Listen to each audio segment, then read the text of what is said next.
Hi friends, ನಮಸ್ತೆ.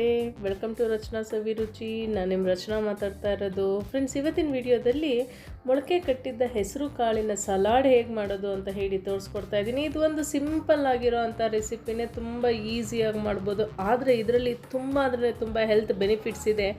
ಈ summer ಸೀಸನ್ಗಂತೂ ಊಟನೇ ಸೇರ್ತಾ ಇಲ್ಲ ಯಾರಿಗೂ.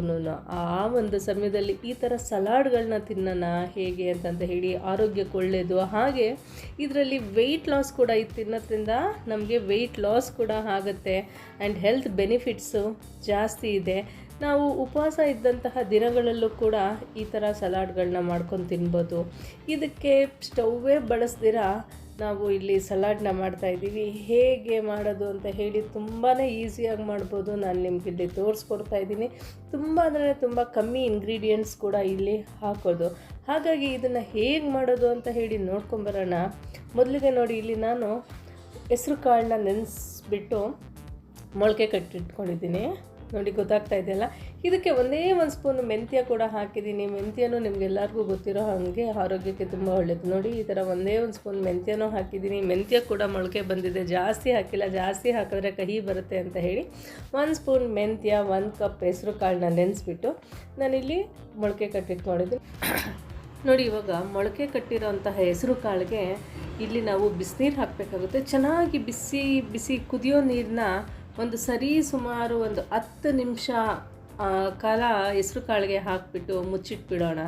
ಸೊ ಅದರಲ್ಲಿ 10 ನಿಮಿಷ ನೆನಿಬೇಕಾಗುತ್ತೆ. 10 ನಿಮಿಷ ನೆಂದಾದಮೇಲೆ ಹೆಸ್ರು ಕಾಳು ನಾವಿಲ್ಲಿ ಒಂದು ಸ್ಟ್ರೈನರ್ಗೆ ಹಾಕೊಂಡ್ಬಿಟ್ಟು ಅದನ್ನು ಕಾಳೆ ಬೇರೆ ನೀರೇ ಬೇರೆ ಮಾಡ್ಕೊಳ್ಳೋಣ. ನೋಡಿ, ಇವಾಗ 10 ನಿಮಿಷ ಆಗಿದೆ, ನೋಡ್ತಾ ಇದ್ದೀರಲ್ಲ. ಈ ರೀತಿ ಮಾಡೋದ್ರಿಂದ ತುಂಬ ಹಸಿಯಾಗೂ ಇರೋದಿಲ್ಲ ಕಾಳು. ಹಾಗಾಗಿ ನಾನಿಲ್ಲಿ 10 ನಿಮಿಷ ಮಾತ್ರ ನಾನಿಲ್ಲಿ ಬಿಸಿನೀರಲ್ಲಿ ಹಾಕಿಬಿಟ್ಟು ಅದನ್ನು ಸ್ಟ್ರೈನ್ ಮಾಡ್ಕೊತಾ ಇದ್ದೀನಿ.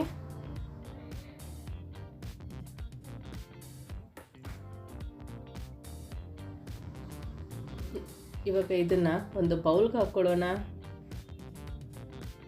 ಮೊಳಕೆ ಕಟ್ಟಿರೋಂಥ ಹೆಸರು ಕಾಳನ್ನೆಲ್ಲ ಒಂದು ಬೌಲ್ಗೆ ಹಾಕ್ಕೊತಾ ಇದ್ದೀನಿ. ಇದಕ್ಕೆ 1 ಕಪ್ಪಷ್ಟು ಸೌತೆಕಾಯಿ ಹಾಕ್ಕೊತಾ ಇದ್ದೀನಿ. ಸಣ್ಣದಾಗಿ ಹೆಚ್ಚಿರುವಂತಹ ಸೌತೆಕಾಯಿ ಹಾಕೋಣ. ಹಾಗೆ ಒಂದು ಚಿಕ್ಕ ಕಪ್ಪಷ್ಟು ಇಲ್ಲಿ ಕ್ಯಾರೆಟ್ ಕೂಡ ತುರಿದಿಟ್ಕೊಂಡಿದ್ದೀನಿ, ಅದನ್ನು ಕೂಡ ಇದಕ್ಕೆ ಸೇರಿಸ್ಕೊಳ್ತಾ ಇದ್ದೀನಿ. ಹಾಗೆ ಅದೇ ಚಿಕ್ಕ ಕಪ್ಪಲ್ಲೇ ಇಲ್ಲಿ ನಾವು ಕ್ಯಾಪ್ಸಿಕಮ್ನ, ದಪ್ಪ ಮೆಣಸಿನ್ಕಾಯಿನ ಕೂಡ ಸಣ್ಣದಾಗಿ ಹೆಚ್ಚಿಟ್ಕೊಂಡಿದ್ದೀನಿ, ಅದನ್ನು ಕೂಡ ಇದಕ್ಕೆ ಸೇರಿಸ್ಕೊತಾ ಇದ್ದೀನಿ. ಹಾಗೆ ಒಂದು ಮೀಡಿಯಮ್ ಸೈಜ್ ಟೊಮೆಟೊನ, ಅದು ಕೂಡ ಸಣ್ಣದಾಗಿ ಹೆಚ್ಚಿಟ್ಕೊಂಡಿದ್ದೀನಿ. ಅದನ್ನು ನಾವು ಮೊಳಕೆ ಕಟ್ಟಿರೋಂತಹ ಹೆಸರು ಕಾಳಿಗೆ ಸೇರಿಸ್ಕೊತಾ ಇದ್ದೀನಿ. ಇದೆಲ್ಲದನ್ನು ಚೆನ್ನಾಗಿ ಮಿಕ್ಸ್ ಮಾಡ್ಕೊಬೇಕಾಗತ್ತೆ. ಮೊದಲಿಗೆ ನಾವಿಲ್ಲಿ ಫಸ್ಟು ಇವಾಗ ನಾವೇನು ಹಾಕಿದ್ದೀವಿ, ಸೌತೆಕಾಯಿ ಮತ್ತು ಕ್ಯಾರೆಟು, ಕ್ಯಾಪ್ಸಿಕಮ್ಮು, ಟೊಮೆಟೊ ಎಲ್ಲದನ್ನು ಸೇರಿಸಿ ಒಂದು ಸಲ ಚೆನ್ನಾಗಿ ಮಿಕ್ಸ್ ಮಾಡ್ಕೊಂಬನ್ನಿ.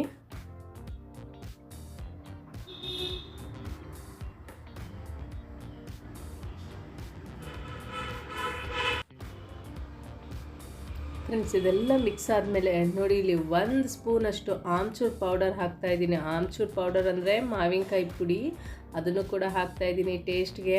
ಹಾಗೆ 1 ಸ್ಪೂನಷ್ಟು ಬ್ಲ್ಯಾಕ್ ಪೆಪ್ಪರ್ ಪೌಡರ್ ಹಾಕ್ತಾಯಿದ್ದೀನಿ. ಮತ್ತು 1 ಸ್ಪೂನಷ್ಟು ಜೀರಾ ಪೌಡರ್ ಕೂಡ ಹಾಕಬೇಕಾಗುತ್ತೆ. 1 ಸ್ಪೂನಷ್ಟು ರುಚಿಗೆ ತಕ್ಕಷ್ಟು ಉಪ್ಪು. ನೋಡಿ, ಇಲ್ಲಿ ರುಚಿಗೆ ತಕ್ಕಷ್ಟು ಉಪ್ಪು ಹಾಕ್ಕೊಳ್ತಾ ಇದ್ದೀನಿ. ಹಾಗೆ ನಮಗೆ ಸ್ವಲ್ಪ ಖಾರವಾಗಿರಬೇಕು ಅಂತಂದರೆ ಇನ್ನೊಂದು ಅರ್ಧ ಸ್ಪೂನಷ್ಟು ಅಚ್ಕಾರದ ಪುಡಿ ಕೂಡ ಸೇರಿಸ್ಕೊಬೋದು. ಇದು ಅಚ್ಕಾರದ ಪುಡಿ ಆಪ್ಷನಲ್ಲು, ನೋಡ್ಕೊಂಡು ನಿಮ್ಮ ಮನೆಗೆ ಹೇಗೆ ಖಾರ ಬೇಕೋ ಹಾಗೆ ನೀವು ಹಾಕ್ಕೊಬೋದು. ಇದೆಲ್ಲದನ್ನು ಚೆನ್ನಾಗಿ ಮಿಕ್ಸ್ ಮಾಡ್ಕೊಬೇಕಾಗುತ್ತೆ. ಹಾಗೆ ನಿಮಗೆ ಬೇಕಿದ್ದರೆ ಅರ್ಧ ನಿಂಬೆಹಣ್ಣು, 1-2 ಸ್ಪೂನ್ ನಿಂಬೆಹಣ್ಣಿನ ರಸ ಕೂಡ ಹಾಕ್ಕೊಬೋದು. ನಾನಿಲ್ಲಿ ಆಲ್ರೆಡಿ ಆಮ್ಚೂರ್ ಪೌಡರ್ ಹಾಕಿರೋದ್ರಿಂದ ಆಮ್ಚೂರ್ ಪೌಡರ್ಲೇ ಹುಳಿ ಇರುತ್ತೆ. ಹಾಗಾಗಿ ನಾನಿಲ್ಲಿ ನಿಂಬೆ ರಸ ಯೂಸ್ ಮಾಡ್ತಾ ಇಲ್ಲ.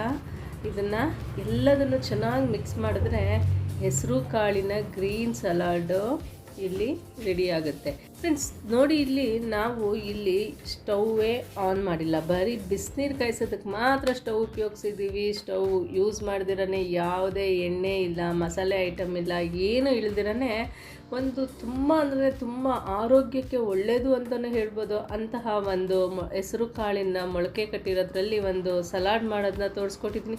ನೀವು ಕೂಡ ಮನೆಯಲ್ಲಿ ಒಂದು ಸಲ ಟ್ರೈ ಮಾಡಿ ನೋಡಿ. ಮನೆ ಮಂದಿ ಎಲ್ಲನೂ ತುಂಬಾ ಅಂದರೆ ತುಂಬ ಇಷ್ಟಪಟ್ಟು ತಿಂತಾರೆ. ನಿಮಗೇನಾದರೂ ಈ ರೆಸಿಪಿ ಇಷ್ಟ ಆದರೆ ಫ್ಯಾಮಿಲಿ, ಫ್ರೆಂಡ್ಸ್, ರಿಲೇಟಿವ್ಸ್ಗೆಲ್ಲ ಶೇರ್ ಮಾಡಿ, ಅವರಿಗೂ ಕೂಡ ಹೆಲ್ಪ್ ಆಗುತ್ತೆ. ಹಾಗೆ ನೀವಿನ್ನೂ ನನ್ನ ಚಾನಲ್ಗೆ ಸಬ್ಸ್ಕ್ರೈಬ್ ಆಗಿಲ್ಲ ಅಂದರೆ ರಚನಾ ಸವಿರುಚಿಗೆ ಸಬ್ಸ್ಕ್ರೈಬ್ ಆಗಿ, ಹಾಗೆ ಪಕ್ಕದಲ್ಲಿರೋ ಬೆಲ್ ಐಕನ್ನ ಕ್ಲಿಕ್ ಮಾಡಿ. ಆಗ ನಾನು ಮಾಡ್ತಕ್ಕಂಥ ವೀಡಿಯೋಸ್ ಎಲ್ಲ ನೋಟಿಫಿಕೇಷನ್ ಬರುತ್ತೆ. ಈ ವಿಡಿಯೋ ನೋಡಿದ್ದಕ್ಕಾಗಿ ಧನ್ಯವಾದಗಳು. Thanks for watching. Bye bye.